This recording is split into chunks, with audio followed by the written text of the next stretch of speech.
Hey guys, welcome to my mini blog. কেমন আছো তোমরা সবাই? আর সকাল সকাল উঠে ভাবলাম তোমাদের জন্য একটা মিনি ব্লগ শেয়ার করি।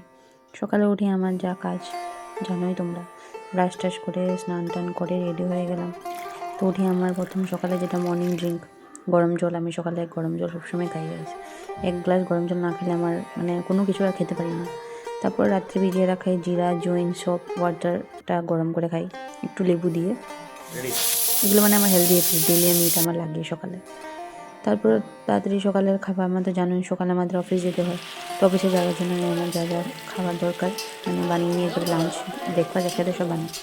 কারণ সকালে না হলে সারাদিনের জন্য তো থাকি না ঘরে, কে বানাবে?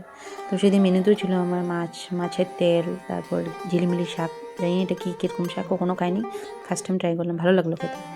সর্ষে বাটা দিয়ে মাছটা বানিয়েছিলাম, খুব টেস্টি হয়েছিল গাছ খেতে। সকালে অ্যাকচুয়ালি মাছটা আমি বানাইনি, মাছটা আমার শাশুড়ি মায় বানিয়েছে।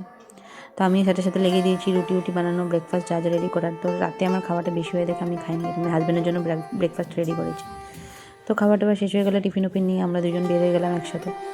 তো আমার অফিসটা একদিন লেট হয়ে গেছিলো যাওয়ার জন্য, তো হাজব্যান্ডে দিয়ে আসলাম, আমাকে বলে চলো আমি দিয়ে আসি। লেট হয়ে গেলে আমি বেশিরভাগ হাজব্যান্ডে আমাকে দিয়ে আসে। আমার জানি অফিসটা কোথায়, আমার তো জানোই, দেখেছো। অফিসে গিয়ে সারাদিনের জন্য বসে গেলাম কাজের জন্য। কাজ না করলে তো হবে না, জানি কর্মই ধর্ম। খালি দেখতে থাকি ঘড়িটার দিকে, কখন 1টা বাজবে, লাঞ্চটা হবে। একদিন খাবার জন্য এমনি একটু বেশি এক্সাইটেড ছিলাম, কারণ সেদিন মাছ বানিয়েছিলাম, খেতেও খুব ভালো লাগলো। খাবার পরে একটু দেখতে দেখতে লাঞ্চ ব্রেকটা চলেই যায়। কাজ শুরু করলে যেন দেখতে দেখতে কখন 7টা বেজে গেলো বলতে পারলাম না। আমি যে বের হয়ে গেলাম ঘরে যাওয়ার জন্য। ঘরে গিয়ে তো জানি আমার পড়তে হয়, এক্সামের জন্য প্রিপেয়ার করছি। পড়াশোনা করে ভাতটা খেয়ে বা শুয়ে পড়লাম। তো বাই বাই গাইস।